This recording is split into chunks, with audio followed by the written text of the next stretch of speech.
What is up, guys? Coma Blader here, and today I kind of want to talk a little bit about Elsword because I've been playing it recently, and I think a lot of people should hear my thoughts in the game, and relatively if any new players want to start joining onto the game, I want to let them know,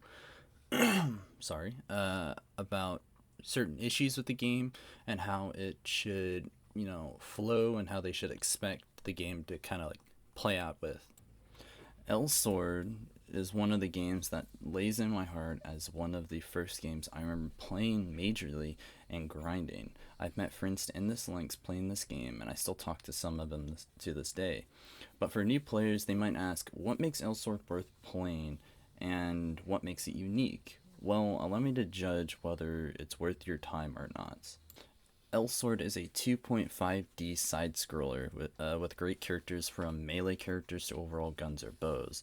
The unique 2.5D design brings the common 2D side scroller to life with 3D dimensions, such as 3D player or enemy models and dungeon layouts. The game is overall divided by two sections of gameplay, which is common for a lot of MMORPGs: PvE and PvP. Much like Destiny, it has the same two sections. PvE focuses more along the lines of dungeon running, hacking, or slashing through enemies, while PvP focuses on skill-based gameplay. It tests your skills against other players and how much you know your limits with the class you choose. Systems of the game is really simple. It isn't complex if you look hard enough at certain stats and how gear raises CP and more. PvE. PvE is a major side of Elsword. Running dungeons is basically 85% of this game, and when you first start off from level 1 to 99 and above, it's dungeons. However, a lot of new players might see the level 99 cap as odd. Well, if you want more to grind out, there is a system called L Resonance, which adds an additional 999 levels for additional stats, drop rates, or currency, whatever the hell you're looking for. Dungeons are fun. Party up with some friends in a Discord or Skype call and run them endlessly for a goofy time with friends. Despite if you've heard issues with Elsword, you won't find a lot PvE wise of the game. You can run dungeons for a long period of time without running into issues with queuing or quests. PvE also has daily / weekly set requests. My bad. From like easy to hard, they always return on daily or weekly resets. More dominant classes might have high DPS skills or major homing capabilities. However, you can take anything anywhere and play however you like. There isn't much you could not run in PvE. There are some classes that lack because they focus more on PvP, which we'll touch in just a second. But it is worth noting that if you are going to hop into PvE with any major characters, it will allow you to either do better than a majority of characters or kind of lag behind. PvP. PvP is a very meta-based and inconsistent.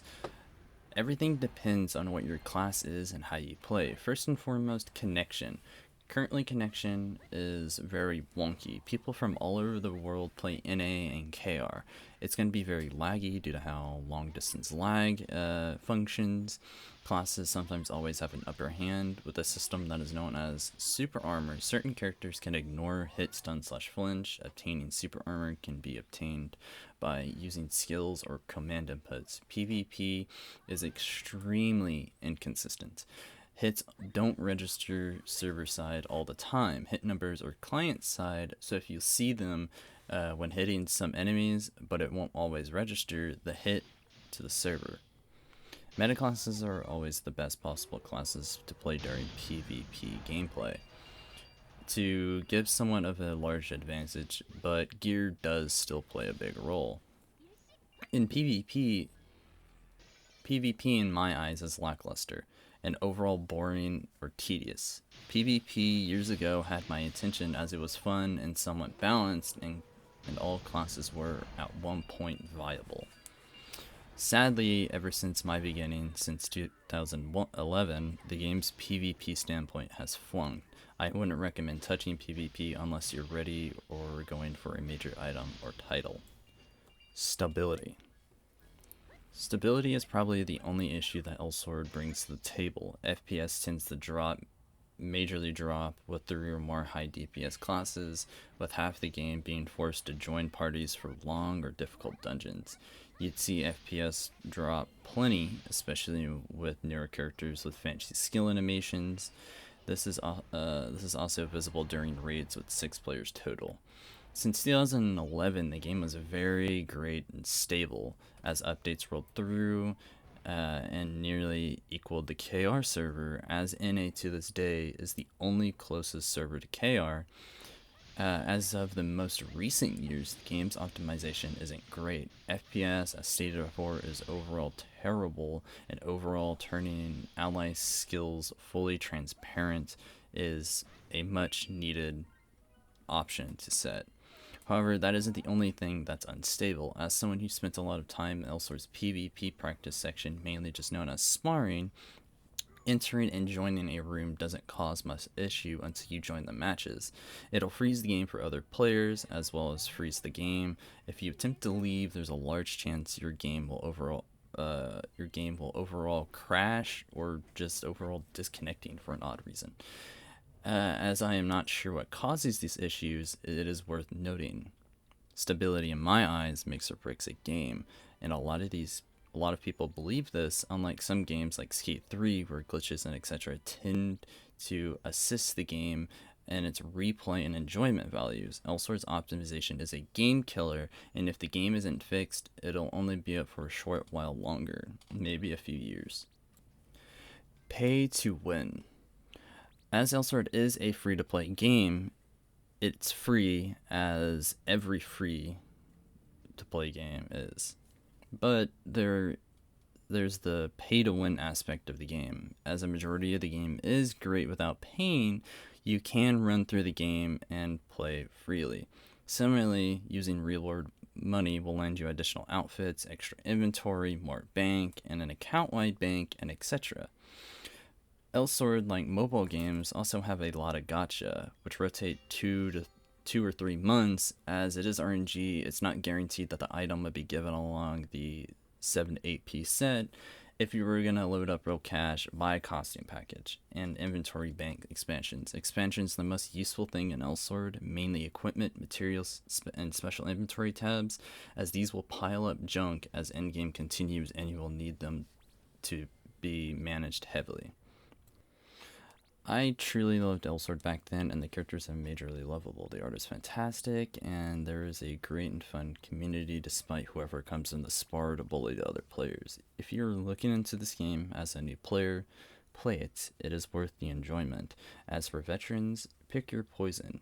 Its endgame is very challenging and now somewhat easier to get into. I do want to say that if you do get back into Elsword until what I believe is the shutdown, play it. Get into it. The game's population has fallen plenty since new releases such as Fantasy Star Online 2, Kurtzpell, Closers, and more. So overall, this is like technically into my script. I'm sure a lot of you will notice that this is a script-like video. This is not something that came off my head. I kind of stuttered here and there, and I think that's fine because I think mistakes should be pointed out.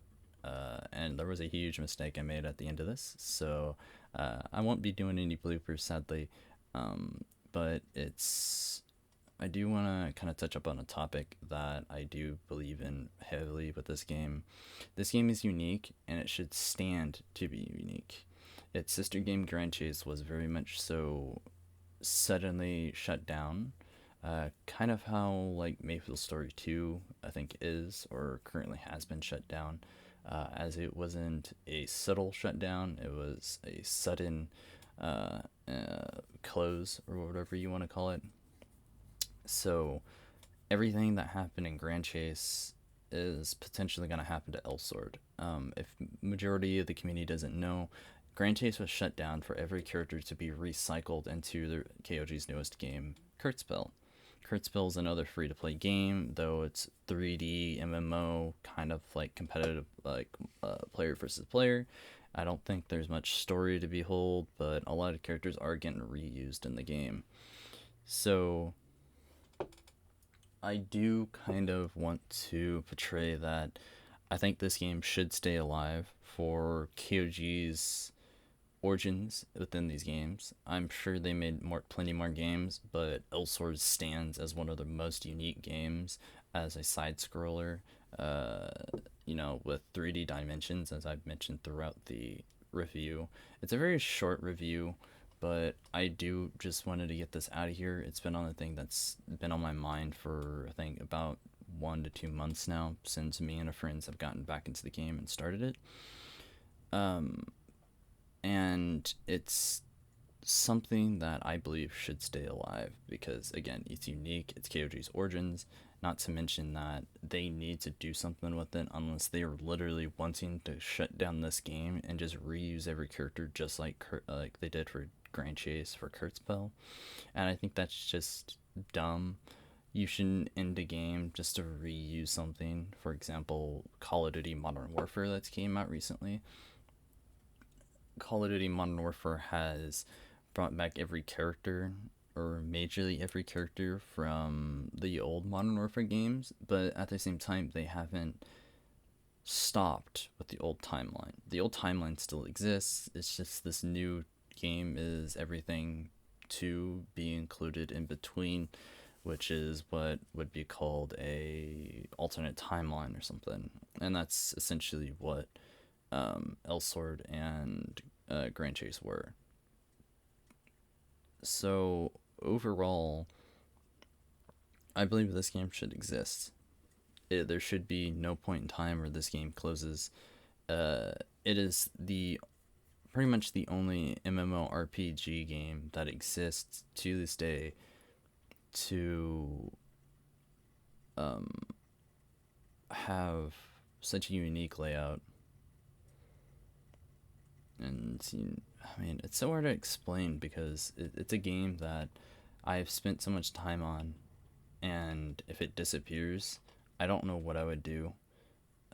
Considering I have put money into this game, not too much, not compared to some players, some hardcore players. I've definitely put money into the game, but I have put quite a bit of money into this game. So yeah, I don't know. So overall, I do want to say that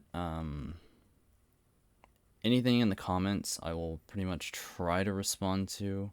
I don't know how big this video is going to get, so if it gets, a lot of people watching it, I'll probably see what I can do. But for anyone who's an old or new player, feel free to ask questions. Old player, anybody who's been off the game for a long period of time, ask questions. New players, feel free to ask questions. Old veterans or people who used to play the game can probably ask or answer those questions. My bad.